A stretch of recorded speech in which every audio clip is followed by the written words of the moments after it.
자, 이제 복대리부터 나머지 대리편을 다 보겠습니다. 20번에 보시면 옳지 않은 것.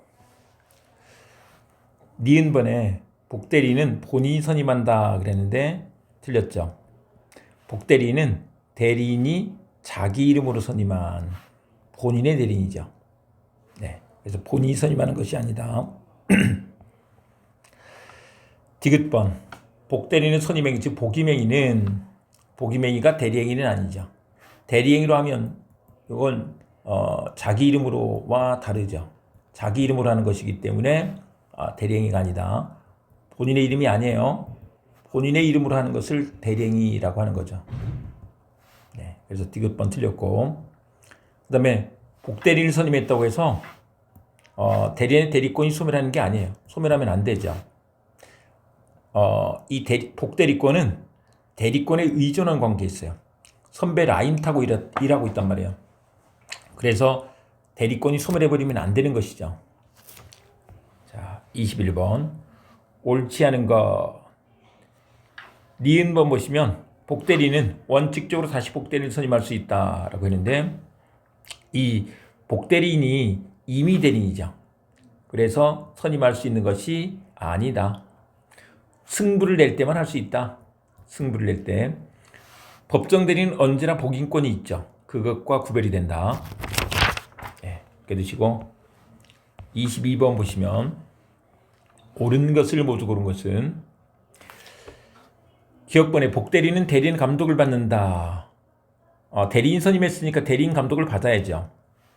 그리고 복대리인의 권한은 대리인의 권한을 추가할 수 없다. 복대리인한테 대리인의 대리권을 복사해서 주는 거예요. 복사해 주는 거니까 그거보다 더 클 수는 없는 거죠. 그리고 복대리는 본인의 이름으로 대리행위를 한다. 본인의 대리인이니까 본인의 이름으로 하는 거죠. 그리고 그 선배 라인 타고 일하고 있단 말이에요. 대리권이 소멸하면 복대리인 대리권도 소멸한다. 네, 다 맞죠. 그 다음에 23번 보시면 23번에 옳지 않은 것은 2번에 보시면 친권자나 후견인 나와 있는데, 친권자나 후견인을 법정 대리인이라고 이렇게 읽으면 되죠. 법정 대리인인데 법정 대리인은 복인권이 있죠. 근데 법원회가 또는 부득이한 사유가 있는 때 하나여. 틀렸습니다. 언제나 있는 것이다. 그래서 틀렸다. 자, 24번, 25번 지나가고 26번 가시면 표현대리에 관한 설명으로 옳지 않은 것은, 여기는 4번 복대리인 나오면 무조건 표현대리가 성립할 수 있다 이렇게 풀면 된다.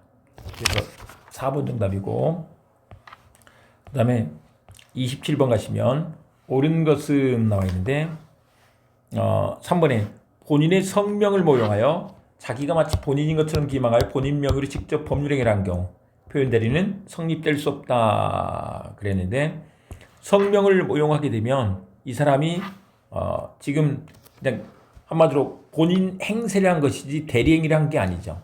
대리행위가 아니기 때문에 표현대리도 될 수 없다 이런 얘기입니다. 자, 28번 옳은 것은 3번에 부부간의 일상가사 대리권은 권한을 넣은 표현대리, 기본 대리권이 될 수 있다. 기본 대리권이 될 수 있죠. 모든 게 다 돼요. 심지어 사자도 되죠. 네. 그 다음에 29번 가시면 민법상 무권대리와 표현대리에 관한 설명으로 옳은 것은 2번에 권한을 넣은 표현대리에 관한 민법 제126조 제3자는 당해 표현대리인이 직접 상대방만을 의미한다. 갑을병에서 병만 주장할 수 있죠. 김병만 말고 병만 주장할 수 있어. 갑이 주장할 수 있는 건 아니에요. 뭐 정이 있다면 정도 주장할 수 있는 게 아니야. 병만 주장할 수 있다. 이렇게 된다.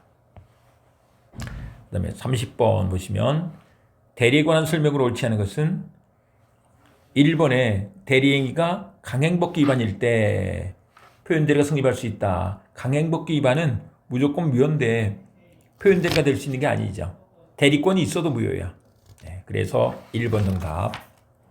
그 다음에 31번 보시면 을이 대리권 없이 무권 대리인으로서 갑의 대리인으로서 병과 매매 계약을 체결한 경우에 관한 설명으로 옳은 것은 2번에 을이 갑으로부터 추인에 관한 특별수권을 받은 경우 을은 매매 계약을 추인할 수 있다. 무권 대리인 을이 특별수권을 받았다면 대리권을 받은 거니까 당연히 할 수 있는 거죠. 네. 기본적으로 추인을 본인이 할 수 있고요. 본인이 돌아가시면 상속인도 할 수 있어요. 근데 대리인도 할 수 있는 거죠. 당연히. 네, 이렇게 된다. 2번 맞고요. 그 다음에 32번 문제로 가시면 갑의 성년인 아들 을은 대리권 없이 왼수네요. 왼수. 네, 갑소유 부동산을 병에게 매도하였다. 옳은 것은인데 4번에 보시면 갑이 다른 의사표시 없이 을로부터 매매대금의 일부를 받은 경우 대금을 받았어. 그러면 묵시적 추인이 있다 이렇게 볼 수 있는 거죠. 묵시적 추인이 된다. 그러면 추인이 있으면 소급해서 유효가 되는 거죠. 소급해서 효력이 생긴다. 4번 맞고요. 그 다음에 33번 보시면 을은 아무런 권한이 없음에도 갑의 대리인이라고 사칭하면서 갑소유 부동산에 대하여 대리권 없음을 몰랐던 병과 매매 계약을 체결하였다. 옳은 것은 무권 대리행이에요. 여기서 5번 보시면 갑이 병에 대한 추인 거절권의 행사가 있으면 갑은 다시 추인할 수 없으며 병도 최고권이나 처리권 행사하지 못한다. 추인 거절에서 확정적 무효가 돼버렸죠. 근데 다시 백해서 추인하는 건 말도 안 되는 거지. 빼박이다. 한번 질러버리고 나면 빼박이야. 근데 최고는 추인할 거예요? 거절할 거예요? 물어보는 거잖아요. 근데 이미 추인 거절권 행사했으니까 최고권이 있을 수가 없지. 추인 거절에서 확정적 무효가 됐으니 또 처리권 행사할 필요가 없는 거죠. 그래서 5번이 맞는 설명이다. 누가 먼저 움직였느냐에 따라서 결정이 됩니다. 34번 문제는 별로 좋지 않아서 패스하고 35번 문제로 가시면 옳은 것은 2번에 보시면 계약 체결 당시 상대방이 대리권 없음을 알았다는 사실에 관한 주장 증명 책임은 무권 대리인에게 있다. 이 무권 대리인이 135조 2항에 있는 야, 너 알았으니까 나 책임 못 져 라고 주장하는 거죠. 근데 이제 우리 원칙 규정은 권리 주장자, 그리고 예외 규정은 반대 당사자. 근데 이제 무권 대리 책임은 상대방이 무권 대리에게 묻는 거죠.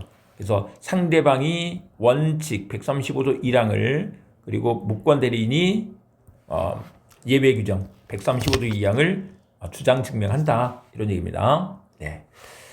그래서 2번 정답 이렇게 되는 것이고 36번 추인에 관한 설명으로 옳지 않은 것은 여기서 5번 무권 대리인이가 범죄가 되는 경우에 본인이 그 사실을 알고도 장기간 형사고소를 하지 않은 것만으로 묵시적 추인이 된다는 것인데 묵시적 추인이 되려면 뭔가 적극적인 행위가 있었어야 돼요. 근데 가만히 있는 거, 이의제기를 하지 않는다든지 고소를 하지 않은 것이 추인이 되는 것은 아니다라는 거죠. 네, 이렇게 되고 그 다음에 37번 옳은 것은 했는데요. 4번에 무권 대리 부담하는 이행책임 또는 손해배상 책임의 선택권은 상대방이 갖는다. 이행책임, 손해배상 책임을 물을 수 있는데 상대방이 선택권을 갖는 거죠. 상대방의 선택에 의해서. 네, 이렇게 되고 그 다음에 38번인데요. 무권 대리에 관한 설명으로 옳지 않은 것은 2번에 본인은 무권 대리에게 추인의 의사표시를 할 수 있으나 상대방이 추인의 사실을 안 경우가 아니면 이 의사표시로 그에게 대항할 수 있다. 무권 대리에게 추인할 수 있죠. 근데 상대방이 알기 전에는 대항할 수 없다. 이렇게 돼야지 되죠. 그래서 상대방은 그렇기 때문에 철회할 수도 있고 또 철회가 있었음을 주장하는 것 이런 것들이 가능하다는 것입니다.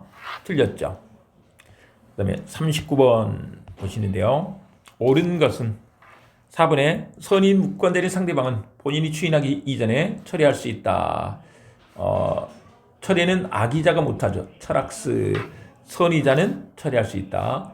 최고는 악의자가 할 수 있죠. 최악 동그라미, 최악동 철학스 이렇게 해두시면 되겠습니다.